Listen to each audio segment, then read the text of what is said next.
नमस्कार, जय हिंद, राधे राधे साथियों। स्वागत है आपका अपने YouTube चैनल आगाज क्लासेस पर। मैं रतन कृष्ण लवानिया फिर से आपके सामने हाजिर हूँ लेकर इतिहास की कड़ी में। आशा करता हूँ कि सभी स्वस्थ और तंदुरुस्त होंगे। तो इतिहास की कड़ी में हम पहुँच गए थे उत्तर वैदिक कालीन राजनीतिक व्यवस्था। उसमें भी हमने राजा राजा के बारे में कि राजा के उसमें जटिलता आई, वंशवाद, जो रा, देवीत्व का सिद्धांत आ गया था कि राजा ईश्वर का प्रतिनिधि माना जाने लगा। उसके बाद जैसी नौकरशाही में आ गई तो नौकरशाही में जो रक्त संबंध पे नौकरशाही हो गई। उसके बाद जो उसकी जितने भी अधिकारी थे उनकी संख्या बढ़ी उत्तर वैदिक काल में। और जब संख्या बढ़ी तो अथर्ववेद में जो अधिकारियों उन्हें रत्नी बोला गया। और शतपथ ब्राह्मण में 12 प्रकार की रत्नियों की चर्चा मिलती है। तो ये मैंने कल करवा दिया था कि यहाँ तक लगभग हो गया था कि 12 प्रकार की रत्नियों की चर्चा मिलती है। और रत्नियों में भी सेनानी, सेना का प्रमुख, जो मैंने शब्दावलियों में पहले ही करवा दिया था कि सेनानी सेना का प्रमुख, सूत रथ हाँकने वाला या रथ चलाने वाला या रथ का प्रमुख या रथ की देखभाल करने वाला। तो ये जो कुछ मतलब रत्नी थे, जैसे ग्रामणी था, गांव का प्रमुख, अच्छबाब था। और ये 12 प्रकार की रत्नियों की चर्चा की गई है। वैसे इनमें जो शब्दावलियों में जो मैंने करवा दिए उसी को बार बार मतलब उन्हीं को बार बार पूछता है आयोग, कुछ इनसे अलग नहीं पूछता। लेकिन अगर आप देखोगे तो आयोग बार बार इन फैक्टों से ही पूछेगा, क्योंकि परिवर्तन हो रहे हैं ना। वहां क्या था कि वहां जो प्रशासनिक व्यवस्था या जो अधिकारी थे वो गिने चुने 2-4 अधिकारी ही थे और ऋग्वैदिक काल में। और जैसे ही उत्तर लोहे की खोज होने के तुरंत बाद अधिकारियों की संख्या बढ़ गई। जब अधिकारियों की संख्या बढ़ी तो फिर यही शतपथ ब्राह्मण में 12 प्रकार की रत्नियों का। अब इससे आगे आप देखोगे तो आप देखोगे कि राजा हो गया। पहले क्या था, ऋग्वैदिक काल में मैंने आपको बताया था कि जो विदत थी वो न्याय का कार्य करती थी। और राजा का कार्य सिर्फ जो नेतृत्व करना, रक्षा करना, पशुओं की रक्षा करना, ये सब था। लेकिन उत्तर वैदिक काल में आते ही जो न्याय का कार्य है वो राजा का हो जाएगा। राजा न्याय का सर्वोच्च अधिकारी हो जाएगा। और जो मेन वो आएगा कि ब्राह्मणों को मृत्युदंड नहीं दिया जाता था। तो आप ये पॉइंट आप लिख सकते हो। शुरुआत यहीं से करते हैं। उत्तर वैदिक कालीन, उत्तर वैदिक कालीन, उत्तर वैदिक कालीन राजनीतिक व्यवस्था में भी अगर सब हेडिंग सीधे अगर पॉइंट पे पहुंचा जाए तो आप सीधे लिख सकते हो कि उत्तर वैदिक कालीन नौकरशाही, नौकरशाही, सीधे सीधे नौकरशाही। नौकरशाही तो हो ही चुकी। नौकरशाही में क्या आप लिख सकते हो, उत्तर वैदिक कालीन प्रतिनिधि संस्थाएं, तो नौकरशाही में आ जाएंगी। अगर आप देखो तो जैसे मेन डालो प्रतिनिधि, उत्तर वैदिक कालीन प्रतिनिधि संस्थाएं, प्रतिनिधि संस्थाएं, संस्थाएं। तो ये आज का टॉपिक रहेगा। पर इसमें थोड़ा 1-2 फैक्ट हैं जो मैं अभी आपको बता रहा था कि राजा का जो उसमें प्रशासनिक जो उसमें जो रह गया है, या नौकरशाही में मान लो, या राजा के इस पॉइंट में मान लो। तो एक पॉइंट ये है कि राजा न्याय का सर्वोच्च अधिकारी होता था। तो आप ये पॉइंट यहाँ पे अलग से लिख सकते हैं कि राजा न्याय का सर्वोच्च अधिकारी, न्याय का सर्वोच्च अधिकारी, सर्वोच्च अधिकारी हो गया। कि न्याय से संबंधित जो भी निर्णय लेने थे वो राजा लेता, अंतिम निर्णय राजा का होता था। तो उत्तर वैदिक काल में ये परिवर्तन आया। और इसमें भी अगर मेन देखा जाए तो न्याय की अगर बात होती है तो ब्राह्मणों को मृत्युदंड नहीं दिया जाता था। ब्राह्मणों को मृत्युदंड नहीं दिया जाता था, नहीं दिया जाता था।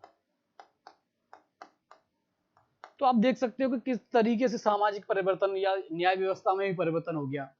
क्योंकि वो कैसे हुआ, क्योंकि उच्च जो वर्ण जो अगर मैंने अभी जैसे सामाजिक में आपको मैं करवाऊंगा कि वो मैं बार बार पहले से पहली क्लास से लगभग आपको समझाता आ रहा हूँ कि जो वर्ण व्यवस्था में जो चेंजेज आई लोहे की खोज के बाद, वर्ण व्यवस्था में जैसी जटिलता आई, वो कर्म के आधार पर न होकर वंशवाद और जाति के आधार पर होने लगी, तो वह फिर ये आएगा, क्योंकि ब्राह्मण फिर सर्वोच्च हो गया, और सर्वोच्च जो है सभी जो इसका सम्मान करते हैं, जो सर्वोच्च है, तो वो अगर कोई भी कार्य, जैसे कोई अगर गलत कार्य भी करता है तो उसे दंड नहीं दिया जाता था, मतलब दंड दिया जाता था लेकिन मृत्यु दंड नहीं दिया जाता था।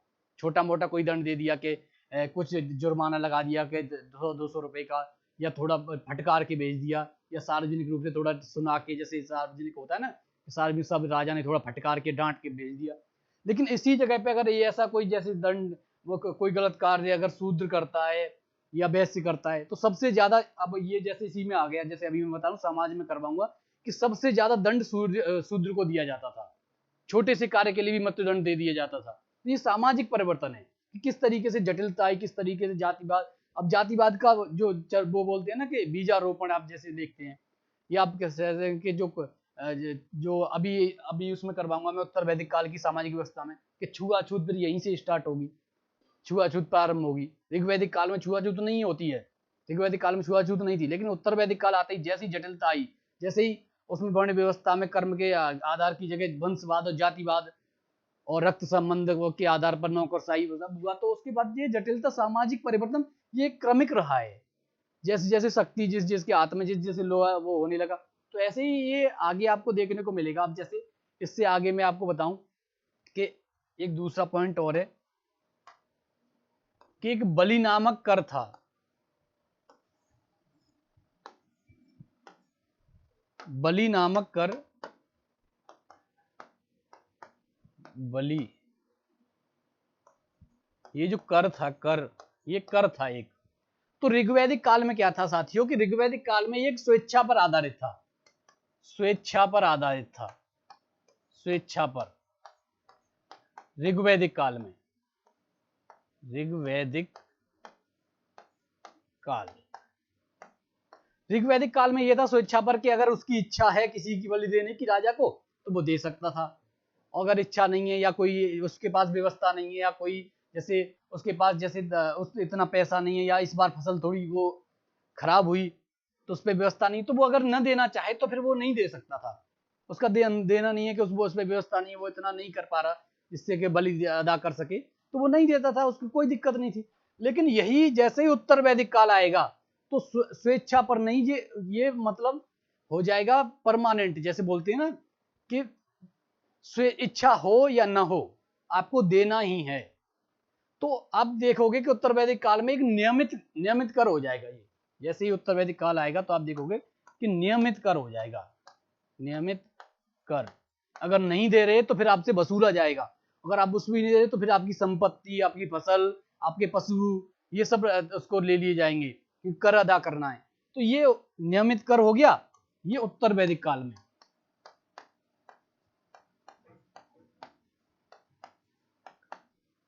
तो एक पॉइंट ये भी है। अभी जैसे मैं आपको राजा और उसके बारे में जैसे बता रहा था कि राजा न्याय अधिकारी हो गया, ब्राह्मणों को दंड नहीं दिया जाता था, मृत्युदंड नहीं दिया जाता था, दंड तो दिया जाता था लेकिन मृत्युदंड नहीं दिया जाता था। तो उसी पर ये पॉइंट एक मेरे दिमाग में आया कि ये थोड़ा मतलब ये एक पॉइंट थोड़ा लग रहा था कि हाँ ये छूट रहा है, मुझे ये जैसे ही ध्यान आया, क्योंकि ये मुझे लग रहा है कि ये मैं हो सकता है कि ये छूट गया था एक पॉइंट, जो बलि कर वाला। तो मैंने अभी आपको बता दिया। अब जैसे आगे अब आ जाओ प्रतिनिधि संस्थाओं पर। जो प्रतिनिधि संस्थाएं जो हमने वहां पे सभा, समिति, विदत और गढ़ की थी, उन्हीं में मैं आ जाओ, तो आप सीधे सीधे यहाँ पे प्रतिनिधि संस्थाओं में सीधे आप पॉइंट डालोगे यहाँ पे कि गण तो पहले ही समाप्त हो गया था, उसका सिर्फ नाम उल्लेख है, उसके बाद उसका कोई जिक्र नहीं है।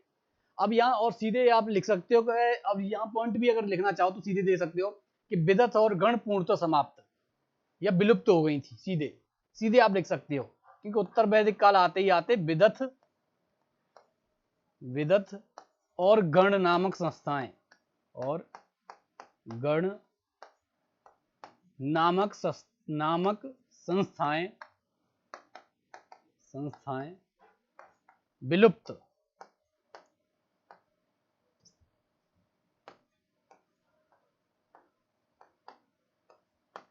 हो गई। और दूसरा पॉइंट अगर आप देना चाहो तो दूसरा पॉइंट आप सीधे सीधे दूसरा पॉइंट दे सकते हो कि जो सभा और समिति थी उनकी, उसमें भी क्या बोलते हैं, उसकी सभा और समिति का जो महत्व था वो भी कम हो गया।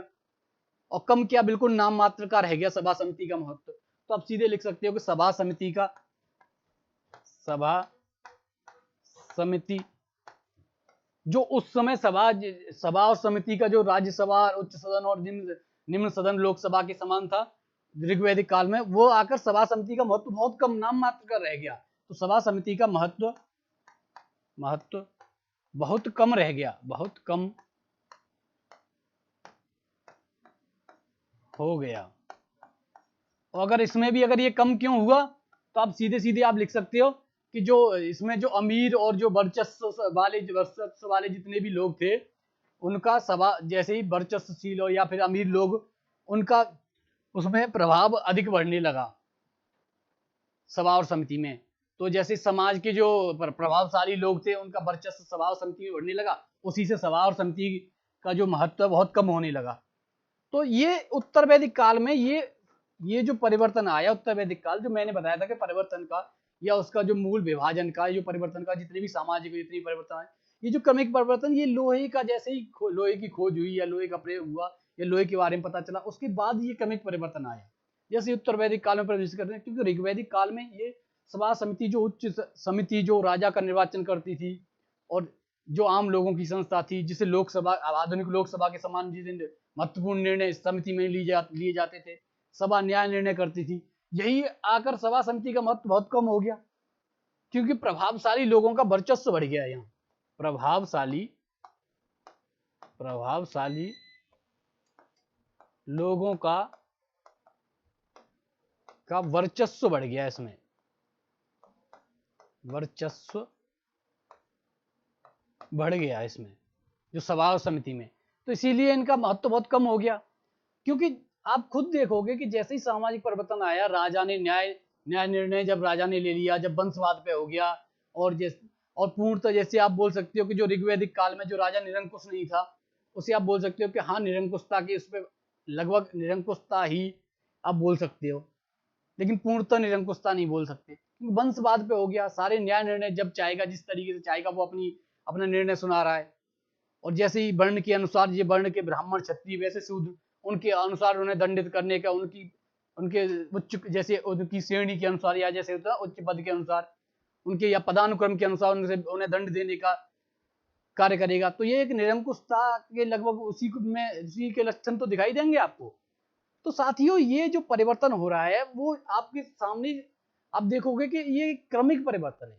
धीरे धीरे जिस तरीके से समाज बदल रहा है, और जैसे पाषाण काल से लगातार आपको मैं बताता आ रहा हूँ, तो ये एक आपको लगेगा कि हाँ, जो परिवर्तन चल रहा है वो एक क्रम की ही है, जिसमें लोहे की खोज होती है, पहले कांसे, पहले धातु पत्थर से, फिर धातु आती है, कांसा टिन, फिर कांसा टिन मिला के तांबा बनाया जाता है, तांबा टिन मिला के कांसा बनाया जाता है, और जैसे ही फिर लोहे की खोज होती है। तो साथियों, आप खुद देखोगे कि ये जो परिवर्तन हो रहे हैं वो एक क्रमिक परिवर्तन है।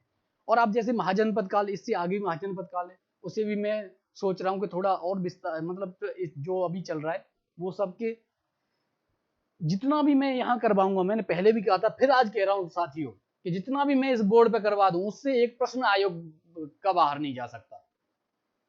क्योंकि मैं एक नहीं, जो हमारी पूरी टीम है, एक इस तरीके से एक रिसर्च करके जो पुराने प्रीवियस ईयर और जितने भी जिन टॉपिकों से उठा रहा है आयोग प्रश्न उठाता है, वो सब यहाँ तक कि साथियों मैं आपको बता दूं कि पीसीएस, स्टेट पीसीएस में भी इतिहास का प्रश्न यहाँ से बाहर नहीं जाएगा। लेकिन आरओ की क्लास है, तो आरओ की स्पेशल बैच चल रहा है जीएस का, तो उसमें ये सब मैं आपको इसीलिए करवा रहा हूँ साथियों।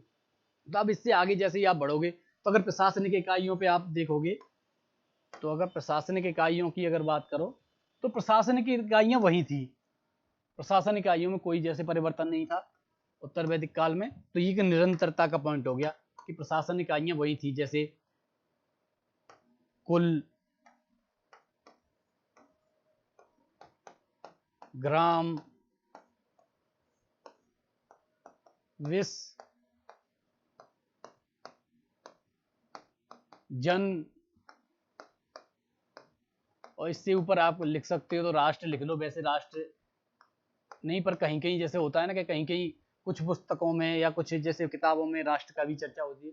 तो अब देखोगे, कुल का मैंने वो करवाया था, कुल का जो प्रमुख होता है कुलप या गृहपति बोल सकते हैं, ग्राम का ग्रामणी हो गया, विस का विस्पति हो गया, जन का जनपति हो गया, राष्ट्र का आप लिख सकते हो सीधे जो जनपति था, या फिर राजा लिख सकते हो, राजा कोई जन से गोपा बोला गया।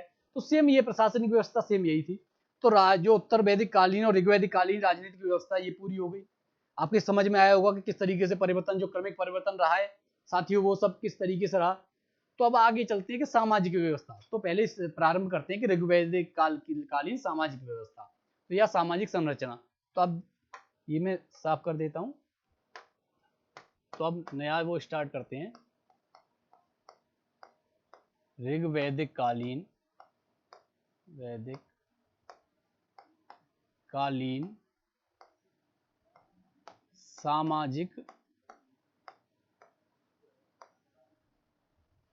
व्यवस्था।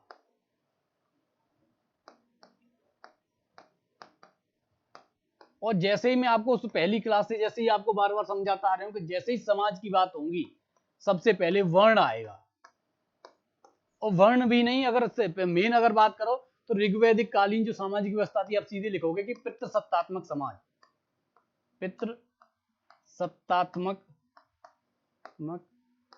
समाज था। तो सीधे हो गया पितृसत्तात्मक समाज। और यही निरंतरता रहेगी उत्तर वैदिक काल में भी, ये पितृसत्तात्मक समाज ही रहेगा। बस जटिलता आएगी तो वर्ण व्यवस्था में जटिलता आएगी। तो मैं थोड़ा पेन चेंज करके आपको बता दूं। तो जैसे ही अगर वर्ण की बात होगी तो आप देखोगे कि जो वर्ण व्यवस्था थी, वर्ण का जो विभाजन था वो रंग के आधार पर, मेन आप लिख सकते हो जो वर्ण का विभाजन था वो रंग के आधार पर था। आर्य और अनार्य में बटे हुए थे। अगर रंग के आधार पर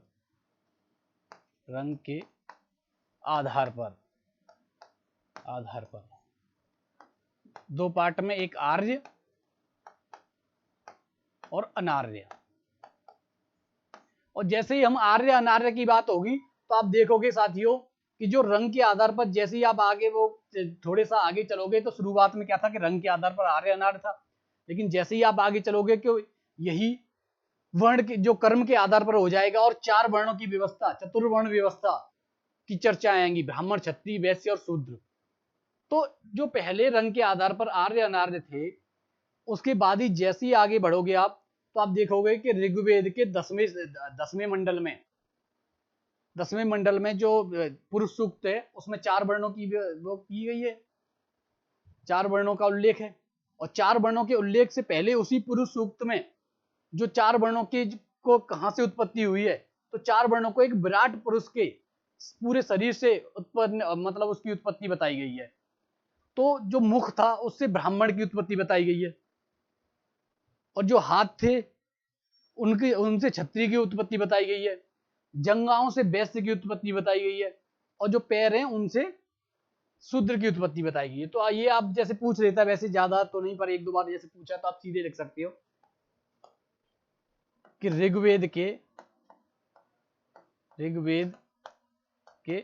10वें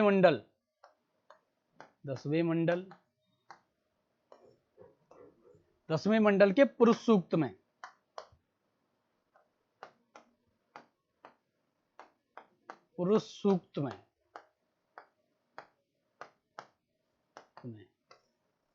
वर्ण व्यवस्था की उत्पत्ति के बारे में बताया गया है कि वर्ण व्यवस्था कहां से उत्पत्ति हुई, वर्ण व्यवस्था की।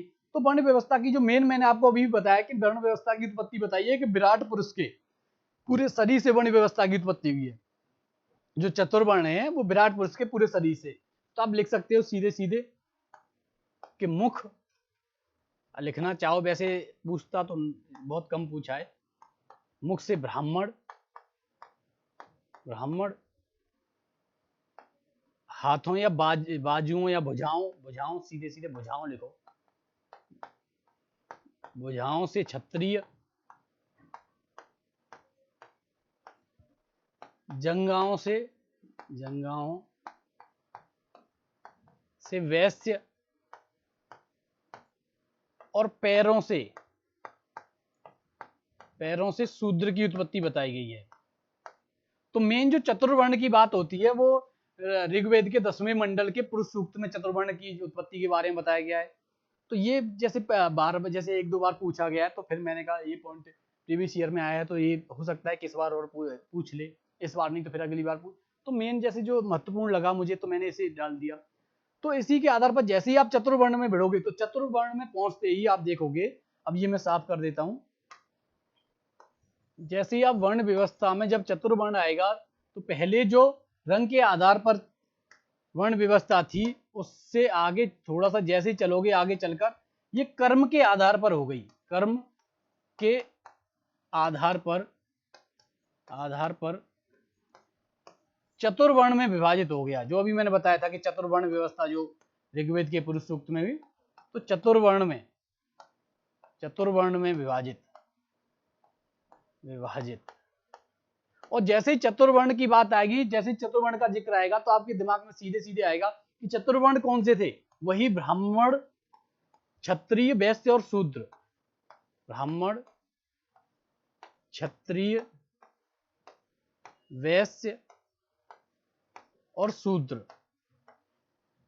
तो ये चतुर्वर्ण ये हो गए। और चतुर्वर्ण में भी जो कर्म के आधार पर हो गया, तो मैंने पहले जैसे समझाया था, अभी जैसे बीच बीच में मैं थोड़ा समझाता गया क्योंकि मुझे पता था कि यही सामाजिक व्यवस्था समझना ही ज्यादा थोड़ा कठिन लगता है मतलब ज्यादा विद्यार्थियों को, तो मैं बार बार बीच बीच में जिक्र करता रहा। तो अब जो मेन सामाजिक व्यवस्था का जो टॉपिक चल रहा है, तो उसमें जो चतुर्वर्ण व्यवस्था वो कर्म के आधार पर हो गई साथियों। तो कर्म के आधार पर आप देखोगे कि जो जैसे जो होता है ना कि जो ज्ञान देता था या जो पढ़ाता था या जैसे किसी को जैसे अध्ययन हो उसका कार्य था, तो उसे ब्राह्मण बोला गया।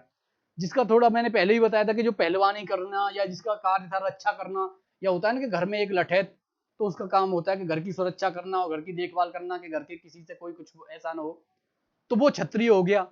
और जिसका काम व्यापार, बिजनेस और उनसे लगा हुआ, वो वैश्य हो गया। और जिसका कार्य था सेवा करना, कि सबकी सेवा और वो करना, तो उसे शूद्र बोला गया। तो ये कर्म के आधार पर आप देखोगे कि कर्म के आधार पर एक ही परिवार में या एक ही घर में चतुर्वर्ण दिखाई देंगे आपको, क्योंकि अगर किसी के 4 बेटे हैं और 4 बेटों में से एक कोई पढ़ाता है तो वो ब्राह्मण हो गया, कोई थोड़ी पहलवानी और वो करता है तो वो क्षत्रिय हो गया, थोड़ा व्यापार बिजनेस में तीसरा बेटा, तो तीसरा बेटा वैश्य हो गया, और चौथा बेटा घर की सबकी सेवा और वो करता है, सबकी देखभाल करता है, तो वो शूद्र हो गया। तो आप देखोगे कि जो परिवर्तन जिस तरीके से जो ऋग्वैदिक काल में जो वर्ण व्यवस्था थी वो कर्म के आधार पर थी, और कर्म के आधार पर जो वर्ण व्यवस्था है वो उसमें एक ही परिवार में चारों वर्ण मिल जाएंगे आपको। चारों वर्ण जब दिखाई देंगे तो आप देखोगे कि जो चतुर्ण वर्ण व्यवस्था का आधार जो कर्म हो गया, तो आप देखोगे कि इसी तरफ जो प्राथमिक गतिशीलता बाधित नहीं होगी, सामाजिक जो समाज की जो सामाजिक गतिशीलता है वो बाधित नहीं होगी, क्योंकि एक ही परिवार में या एक ही घर में आपको चारों वर्ण दिखाई दे रहे हैं, तो उसमें जैसे छुआछूत का तो नाम निशान नहीं होगा। जैसे अब वर्तमान में जैसे होता है ना कि वर्तमान में जैसे कोई वर्ग के फलाने जो उसमें, तो आज भी जैसे उस तरीके से जैसे समाज में परिवर्तन नहीं आया अभी पूरी तरीके से। आज भी जैसे कुछ गांव में जैसे राजस्थान में अक्सर कर खबरें आती हैं कि जातिगत भेदभाव हो रहा है, या अलग अलग पर्टिकुलर राजस्थान में नहीं, राजस्थान में भी कहीं जगह जैसे अभी जैसे राजस्थान, यूपी या कोई भी स्टेट का ले लो, कहीं कहीं अब भी जैसे हो जातिगत वो हो रही है। और सबसे ज्यादा ये होता है कि जहाँ शिक्षा की कमी है वहां जातिगत भेदभाव ज्यादा देखने को मिलता है। जैसे आप देख सकते हो कि नक्सलाइट क्षेत्र में, तो वहां थोड़ा क्या है कि वहां शिक्षा की कमी है, शिक्षित लोग नहीं है। और जहाँ अशिक्षा होगी, वहां जहाँ ज्ञान की कमी है, जहाँ शिक्षा नहीं है, तो वहां जब कैसे पता चलेगा कि ये जो वर्ण व्यवस्था थी वो कर्म के आधार पर थी। तो आप देख सकते हो कि साथियों जैसे ही आप इससे आगे चलोगे तो एक आप सीधे सीधे लिख सकते हो कि अस्पृश्यता, यहाँ जैसे इसी में एक पॉइंट आप डाल सकते हो सीधे सीधे कि अस्पृश्यता अस्पृश्यता अस्पृश्यता या छुआछूत, छुआछूत छुआछूत नहीं था, बस सीधे सीधे आप लिख सकते हो छुआछूत नहीं। तो ऋग्वैदिक काल में ना अस्पृश्यता थी ना छुआछूत था।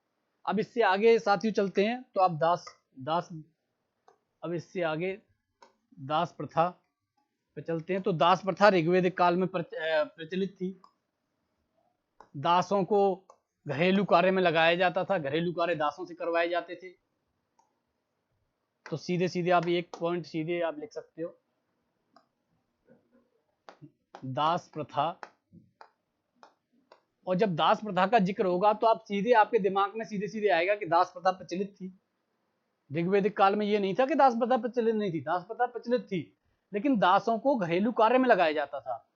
दासों को और दासों को जो घरेलू कार्य में लगाया जाता था। और अगर आप एक और जैसे अगर पॉइंट लिखना चाहो तो आर्य और अनार्य दोनों को दास बनाया जाता था। और जितने भी जो दास बनाए जाते थे वो, और जैसे एक पॉइंट होता ना कि आर्य अनार्य दोनों प्रकार के दास होते थे। और जो युद्ध में हारा हुआ, जो युद्ध में पराजित जो मतलब जो पक्ष होता था, उसको आर्य दास बनाया जाता था। उसमें भी दास अनार्य और अनार्य दोनों हो सकते थे। तो आप सीधे सीधे आप लिख सकते हो कि प्रचलित थी वैदिक युग में, प्रचलित। दूसरे आर्य अनार्य दोनों, आर्य अनार्य दोनों। तीसरा पॉइंट लिख सकते हो घरेलू कार्यों में लगाया जाता था दासों को, घरेलू कार्यों में लगाया जाता था। और एक जो पॉइंट लिख सकते हो आप सीधे सीधे कि स्त्री और पुरुष दोनों को दास बनाया जाता था। ये नहीं कि किसी एक को, के स्त्री को बना दो कि पुरुष को बना लो, तो स्त्री पुरुष दोनों को साथ ही दास बनाया जाता था। तो ये पॉइंट आप लिख सकते हो कि स्त्री और पुरुष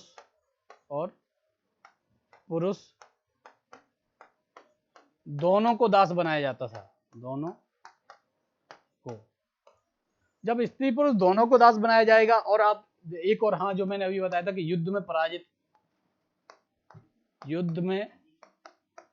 पराजित पक्ष को दास बनाया जाता था।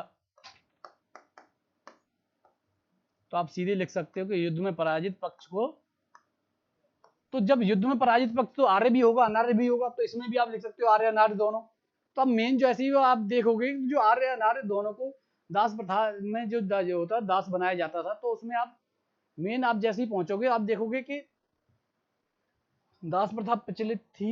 लेकिन जो यूरोप में जैसे दासों पर अत्याचार वो किए जाते थे, तो अब ये तो अभी वैदिक युग चल रहा है। आप जैसे आगे देखोगे तो जब अंग्रेज ब्रिटिशर्स आएंगे, या जैसे आप देखोगे कि मेघस्तनीज आएगा, जैसे महाजनपद काल से जैसे मौर्य काल और वो स्टार्ट होगा, तो उस मौर्य काल में उसमें मेघस्तनीज और ये सब आएंगे, फायान हिंसांग ये सब आएंगे।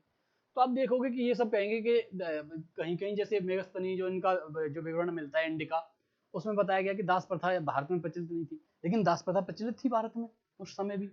लेकिन क्या है कि यूरोप में जो दास बनाए जाते उन पर बहुत अत्याचार किया जाता था, उन्हें परेशान किया जाता था। लेकिन भारत में जो दास बनाए जाते थे उनको एक घरेलू कार्यों में लगाया जाता था शुरुआत से ही। जब वैदिक युग से घरेलू कार्य में लगाया जा रहा है, वो एक अपनत्व, एक परिवार के सदस्य के रूप में उन्हें माना जाता था। तो ये परिवर्तन आपको आगे देखने को मिलेगा। जैसे ही मैं बता रहा हूँ ब्रिटिश, मैंने बताया था इंडिका में जैसे वो होगा, तो जैसे ही वो होगा, अब इससे आगे हम देख सकते हैं, अगर इससे आगे देखें दास प्रथा के बाद, तो समाज में मेन जो होता है सबसे ज्यादा महत्वपूर्ण, जो समाज में जो अभी हाल फिलहाल में जो भारतीय संसद ने भी एक बहुत अच्छा कार्य किया है। यह भारतीय जो नई संसद में जैसे ही सरकार ने प्रवेश किया, सबसे पहले जो महिला आरक्षण वाला जो बिल पास किया गया है लोकसभा में, उसके बाद जैसे ही पास किया जा रहा है, तो बहुत अच्छी पहल है। ये इतने दिन से जो बंद रखा था आदि आबादी को, आप उनके उसके अधिकारों से वंचित रखा, तो ये कुछ हो सकता है सरकार की कुछ अपनी खुद की, जैसे बोलते हैं ना कि कुछ परेशानियां होंगी या कुछ दिक्कतें होंगी या कुछ राजनीति उसमें टेक्निकल इशू होंगे, तो वो उनका जैसे वो है। लेकिन आदि आबादी को जो अब जो एक कदम उठाया गया आदि आबादी के लिए, बहुत अच्छा कदम है, इसकी सराहना करनी चाहिए। सरकार और विपक्ष सबने एक मत से इसकी पर सहमति दी है। तो बहुत अच्छा कदम है एक आदि आबादी को जो देना, महिला आरक्षण बिल वाला, तो ये होना चाहिए। तो ऐसे ही अब जैसे ये पॉइंट जैसे आ गया कि महिलाओं की स्थिति, महिलाओं की स्थिति, तो ये जो महिलाओं की स्थिति है साथियों, तो महिलाओं की स्थिति जब ऋग्वैदिक काल की चर्चा होगी तो सबसे पहले आपके दिमाग में आएगा कि महिलाओं की स्थिति तो अच्छी थी। और जब महिलाओं की स्थिति अच्छी थी, बाल विवाह नहीं था, सती प्रथा नहीं थी, और दहेज प्रथा नहीं थी, पर्दा प्रथा नहीं थी। और दहेज प्रथा, जैसे अगर दहेज प्रथा हटा भी दो, दहेज प्रथा क्या है कि कहीं कहीं जैसे जिक्र आता है कि वैसी दहेज की प्रथा तो नहीं थी, लेकिन कहीं कहीं जैसे उपहार दिए गए ऐसा जाना वो होता है, ऐसे उल्लेख होता है, तो उसे चलो हटा दो। तो आप मेन सीधे सीधे लिख सकते हो कि जो महिलाओं की स्थिति थी वो अच्छी थी, पर्दा प्रथा नहीं थी, बाल विवाह नहीं था, और सती प्रथा नहीं थी। और इसके बाद जैसे ही आप आगे बढ़ोगे तो जो महिलाओं की जैसे ही जिक्र होता है तो आप देखोगे जो महिलाएं सार्वजनिक जीवन में भागीदारी करती थी, सभा समिति में पूर्णतः मतलब सभा समिति में हिस्सा लेती थी महिलाएं। तो ये जो मेन है ना कि सभा समिति में हिस्सा लेती थी और महिलाओं को शिक्षा का अधिकार था। आप इसमें देखोगे तो अपाला, घोषा, शक्तनारा, ये सब विदुषी महिलाओं का जिक्र होता है ऋग्वेद में। तो ये मेन आप लिख सकते हो सबसे पहले कि अच्छी थी, अच्छी थी। और आप दूसरे नंबर पे जैसे ही दूसरा पॉइंट आप बनाओगे तो आप लिख सकते हो कि पर्दा प्रथा नहीं था, पर्दा प्रथा नहीं थी, प्रथा नहीं, बाल विवाह नहीं,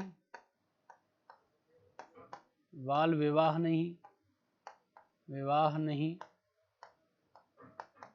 सती प्रथा नहीं, सती प्रथा नहीं थी साथियों। और जब सती प्रथा नहीं थी, बाल विवाह नहीं थे, पर्दा प्रथा नहीं था, तो आप सीधे सीधे लिख सकते हो कि सार्वजनिक कार्यों में, सार्वजनिक कार्यों में भागीदारी करती थी महिलाएं, में भागीदार या भागीदारी, सार्वजनिक कार्यों में भागीदारी से मतलब आप सीधे सीधे आप लिख सकते हो कि सभा समिति में भाग लेती थी, सभा समिति में, सभा समिति में भाग लेती थी, समिति में भाग लेती थी। और जब सभा समिति में भाग लेंगी तो आप खुद देखोगे साथियों कि जैसे ही अब परिवर्तन आएगा, तो जो मैंने बताया था कि जैसे अब जो यहाँ पे वो सभा समिति में भाग ले रही हैं और जैसे ही उत्तर वैदिक काल आएगा तो सभा समिति में स्त्रियों का प्रवेश वर्जित कर दिया जाएगा।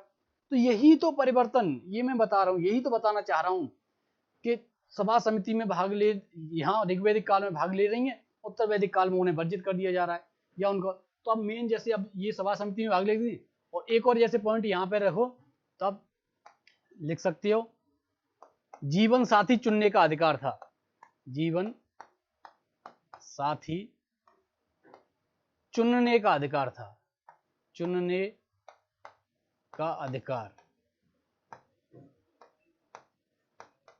था।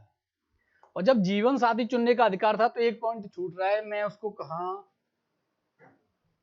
यहीं थोड़ा पेन चेंज करके लिख सकता हूं, कलर चेंज करके यहां पे डाल दूं कि शिक्षा का अधिकार था, शिक्षा का अधिकार था साथियों। और जब शिक्षा का अधिकार था तो इसमें आप लिख सकते हो कि अपाला, अपाला, घोषा,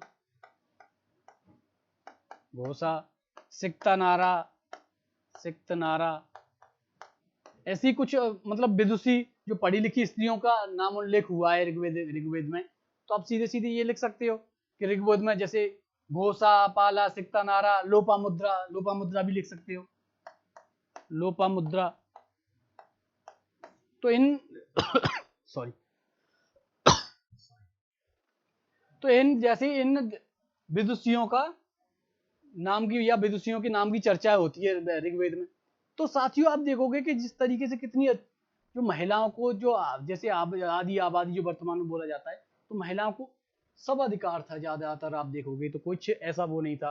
तो आप देख सकते हो कि जो ऋग्वैदिक काल में देख रहे हो और जैसे ही आप उत्तर वैदिक काल की सामाजिक व्यवस्था आप सोचो देखोगे तो आप देखो कितना परिवर्तन, महिलाओं पर पूरी जटिलता आएगी, महिलाओं से उपनयन संस्कार का अधिकार छीन लिया जाएगा। जैसे आप सीधे सीधे ये और लिख सकते हो, हाँ एक पॉइंट आ गया कि उपनयन का अधिकार था, उपनयन संस्कार होता था, संस्कार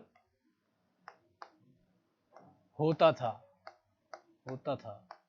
उपनयन मतलब जो जनेऊ वाला नहीं होता कि जनेऊ धारण करना, एक उपनयन, जहां तक मतलब मुझे पता है, हो सकता है कि मैं गलत हूं क्योंकि इस मामले में थोड़ा मैं सामाजिक जो उनमें थोड़ा इतना विशेषज्ञ नहीं हूं, लेकिन जहां तक मैं क्लिक कर पा रहा हूं दिमाग में कि उपनयन का मतलब होता है जनेऊ धारण करना। तो महिलाओं को उपनयन संस्कार का भी अधिकार था। और जैसे ही उत्तर वैदिक काल में आप देखोगे कि महिलाओं से उपनयन संस्कार का अधिकार भी छीन लिया जाएगा, या छीन लिया जाएगा क्या, उनको वर्जित कर दिया जाएगा। और जैसे ही आप समाज में, जैसे मैंने आपको बताया था कि जैसे ही आप आगे बढ़ोगे तो परिवर्तन आपको जैसे अब जस्ट अभी मैं थोड़ी देर में करवाऊंगा। तो अब जैसे ये पॉइंट हो गया, अब जैसे अगला पॉइंट जैसे हम करें तो महिलाओं की स्थिति की बात समाज में क्या आएगा? हाँ, विवाह प्रणाली। आप विवाह प्रणाली आप एक हेडिंग दे सकते हो, ये भी हटाई तो पूरा। तो जैसे ही आप जिक्र होगा तो आप देखोगे कि जो विवाह व्यवस्था या विवाह प्रणाली, तो आप एक यहाँ पर दे सकते हो, विवाह व्यवस्था। व्यवस्था। तो जब विवाह व्यवस्था की चर्चा होगी तो ऋग्वेद काल में दो प्रकार के विवाह प्रचलित थे मोस्ट, अगर देखो तो आप देखोगे तो और सबसे मेन बात यह होता है कि विवाह को एक पवित्र संस्कार माना जाता था, तो वो तो वर्तमान में भी माना जाता है। तो सीधे आप यहाँ पे लिख सकते हो कि पवित्र संस्कार। पवित्र संस्कार। और जैसे पवित्र संस्कार माना जाता था तो आप लिख सकते हो कि दो प्रकार के विवाह थे, दो प्रकार के विवाह प्रचलित थे, अनुलोम विवाह, अनुलोम और प्रतिलोम। प्रतिलोम। अनुलोम विवाह क्या था साथियों? कि अनुलोम विवाह ये था कि उच्च वर्ण का पुरुष और निम्न वर्ण की स्त्री अगर विवाह करती हैं तो उसे अनुलोम विवाह कहा जाता था। तो ये यहाँ पे आप लिख सकते हो कि उच्च वर्ण का पुरुष, उच्च वर्ण का पुरुष और निम्न वर्ण की स्त्री, निम्न वर्ण की स्त्री अगर विवाह करते थे तो उसे अनुलोम विवाह बोला जाता था। प्रतिलोम विवाह क्या हो गया? अब इसका पूरी तरह मतलब विपरीत कर दो कि निम्न वर्ण का पुरुष और उच्च वर्ण की स्त्री, तो ये प्रतिलोम विवाह हो गया। तो निम्न वर्ण का पुरुष और उच्च वर्ण की स्त्री, उच्च की स्त्री अगर ये विवाह करेंगे तो ये प्रतिलोम विवाह हो गया। तो विवाह को पवित्र संस्कार माना गया और ऋग्वेद में दो प्रकार के विवाह प्रचलित थे, अनुलोम विवाह और प्रतिलोम विवाह। और एक जैसे विवाह प्रणाली में एक मुझे पॉइंट याद आ गया कि आप यहाँ पे लिख सकते हो कि जो आजीवन अविवाहित जो रहती थी कन्याएं या स्त्री, आप लिख सकते हो कि आजीवन अविवाहित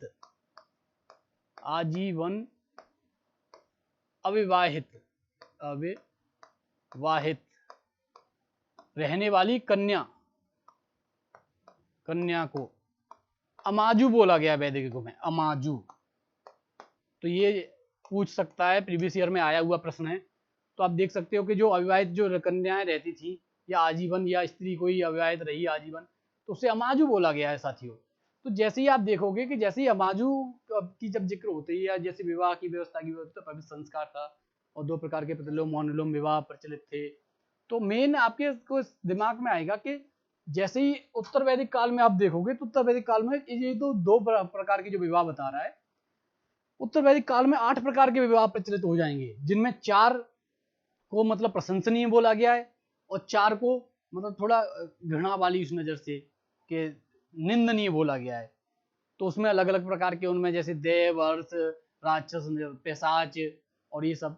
तो ये जो आप जैसे उत्तर वैदिक काल में आएंगे तो आपको बताऊंगा साथियों कि किस तरीके से परिवर्तन और कहाँ कहाँ जैसे परिवर्तन हुआ। तो आप देखोगे और मेन जैसे इसके बाद एक और प्रथा जैसे प्रचलित थी ऋग्वैदिक काल में कि अगर जैसे पुत्र प्राप्ति के लिए, अगर किसी के पुत्र नहीं होता था, जैसे किसी के पुत्र नहीं हुआ, तो पुत्र प्राप्ति के लिए नियोग प्रथा प्रचलित थी। और नियोग प्रथा क्या थी साथियों? पुत्र प्राप्ति के लिए जैसे नियोग प्रथा अगर डालो, नियोग प्रथा प्रचलित थी ऋग्वैदिक कालीन समाज में। नियोग प्रथा प्रचलित थी और नियोग प्रथा क्या थी कि पुत्र प्राप्ति के लिए, मेन था पुत्र प्राप्ति के लिए, पुत्र प्राप्ति के लिए। तो साथियों नियोग प्रथा क्या थी कि स्त्री को अपने देवर के साथ सहसवास करके, सहसवास मतलब संभोग करके और पुत्र प्राप्त किया जाता था, उसी को पुत्र नियोग प्रथा बोला जाता था। तो ये एक जिसे एक बुराई समझ लो, या जैसे ऋग्वैदिक कालीन समाज में एक जैसे जो होता है ना कि जटिलता या कुछ जब अच्छाइयाँ आए तो एक दो बुराइयां भी हो सकती हैं, तो इसे अब वर्तमान समाज में तो जैसे बुराई बोला जाएगा। तो जैसे पुत्र प्राप्ति के लिए जो देवर के साथ जैसे स्त्री का सहवास किया जाता था तो उसे नियोग प्रथा बोला गया। तो एक पॉइंट ये भी था जहाँ से पूछा गया है।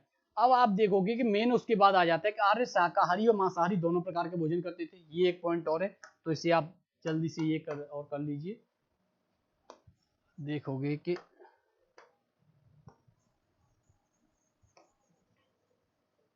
आर्य शाकाहारी और मांसाहारी दोनों प्रकार का भोजन करते थे ऋग्वेद, और यही जैसे निरंतरता रहेगी कि उत्तर वैदिक काल में भी शाकाहारी और मांसाहारी दोनों प्रकार का भोजन,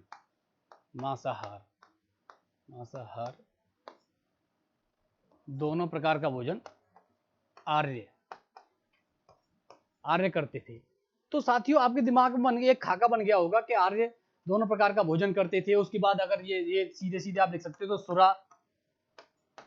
सुरा और उसका सोम और सुरा प्रचलित थी। सोमरस और सुरा तो आप समझ ही गए होंगे, कुछ साथी तो उनके तो चेहरे पे चमक आ गई होगी विद्यार्थियों के कि सुरा की बात हो रही है। तो सुरा वही वर्तमान मदिरा, तो सुरा और सोम प्रचलित था, सोम प्रचलित। तो मेन आप जैसे ही आ जाओगे सुरा और सोम प्रचलित था, तो उसके बाद आप देखोगे कि आर्य थे वो सूत, ऊन और चर्म के वस्त्र पहनते थे। और जैसे ही आप आओगे तो एक दो जैसे फैक्ट हो रहे हैं, तो बाकी सब अब इतना हो गया। तो आज की क्लास में फिर यहीं विराम देते हैं साथियों, मिलते हैं फिर आपसे कल एक नए जोश और नई उमंग के साथ साथियों। तो जय हिंद, राधे राधे साथियों।